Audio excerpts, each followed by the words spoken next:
Es šobrīd atrodos joprojām Latvijas dzelzceļa vēstures muzejā, un mans šīs dienas stāsts būs par lokomotīvu, kas ir redzama aiz mums. Aiz manis TEP 60 sērijas dīzeļa lokomotīva, kas ir arī pirmā šajā rindā. Nevelti pirmā, jo faktiski tā arī ir, varētu teikt, savu laiku bija flagmanis visai lokomotīvu flotei, sākot jau no 1960. gadiem. Un nosaukums TEP 60 arī tieši to apzīmē, ka lokomotīvas ražošana tika uzsākta 1960. gadā.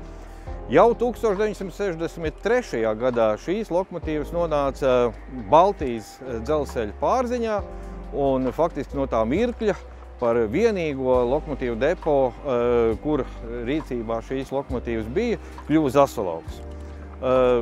Kāpēc tieši Zasalauks? Tāpēc, kad pirms tam tur bija motorvagonu ritošais sastāvs, pamatā elektrovilcieni, dīzeļvilcieni mazliet vēlāk parādījās, bet tad atbildēja par pasažieru saimniecību. Jo šī ir tipiska pasažieru pārvadājumos izmantot lokomotīvu, galvenokārt, protams, paredzēta tālsatiksmes pārvadājumiem. Un tas arī bija tas galvenais iemesls, kāpēc šī lokomotīva relatīvi ātri parādījās Latvijā. Iemesls bija Rīgas-Maskavas vilciens, kas tobrīd bija pats svarīgākais, un arī līdz ar to tā apkalpošanai tieši pirmās lokomotīvas šeit Latvijā parādījās. Bet pavisam līdz 1996. gadam Zasalauka lokomotīvu depo saņēma 88 šādas lokomotīvas un vēl 8 divsekciju variantā, tādas, kas sastāv no divām šīm te apvienotām lokomotīvēm. Kāpēc tad bija vajadzīgs divsekcija? Tāpēc, ka kaut gan šī lokomotīva ir diezgan jaudīga, dzinējs spēja attīstīt 3000 zirgspēku jaudu, ar to nepietika, lai ātri varētu vest tālsatiksmes vilciens, tāpēc arī tika savulaik izveidots divsekciju variants. Bet šī tiek galā ar diezgan lielu vilcienu sastāvu līdz 15 pat 20 vagoniem, 800 līdz pat 1000 tonnām. Tās konstruktīvais ātrums ir 160 km/h.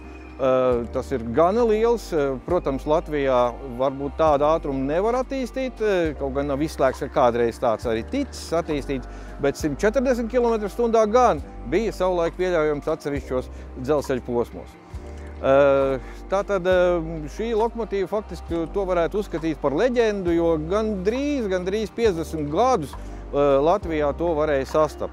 Kā es minēju sākumā, varbūt tie tādi nozīmīgākie un arī tālākie maršruti, jo pat vienu brīdi ar šīm lokomotīviem vilcieni tika vesti līdz pat, piemēram, pēc Simferopolei, kas ir aptuveni 1750 km attālumā. Protams, mainījās lokomotīvu brigādes, bet līdz Viļņai, līdz Minskai šādu lokomotīvu izmantošana bija ļoti regulāra. Protams, arī pa visu Baltijas dzelzceļu, jo ne Igaunijā, ne Lietuvā šādu lokomotīvu to depo pārziņā nebija. Tad nāca, protams, tie procesi, kas aizsākās 80. gadu otrajā pusē, un Latvija un Latvijas dzelzceļš atguva neatkarību. Liela daļa no TEP 60 sērijas lokomotīviem, jo toreiz vēl joprojām bija darba ierindā.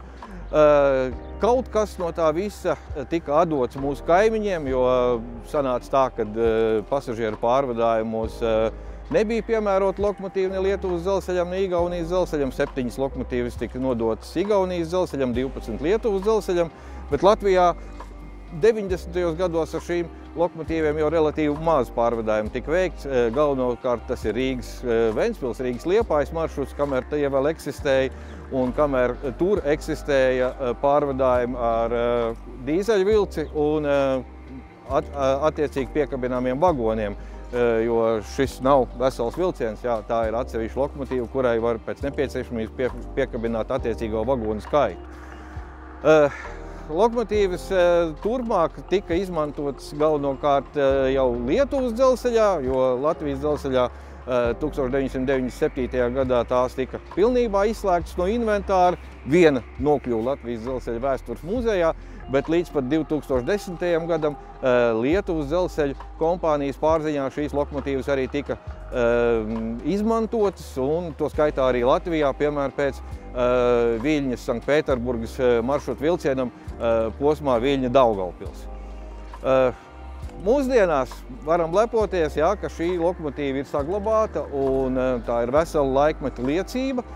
Lokomotīva nav izkomplektēta, teorētiski to varētu pat iedarbināt, taču nepieciešams arī nopietns darbs būtu pirms tās iedarbināšanas, jo, protams, stāvot dīkstāvē, daudz detaļas jau ir novecojušas vai arī vairs vienkārši nav izmantojums to struktūrālu pārmaiņu dēļ, bet joprojām mēs lepojamies ar to, ka Latvijas dzelzceļa vēstures muzeja lokomotīva TEP 60 1206, kas bija pēdējā, kur saņēma Baltijas dzelzceļš savulaik no šīs sērijas, ir darba kārtībā, vismaz teorētiski un pilnā komplektācijā.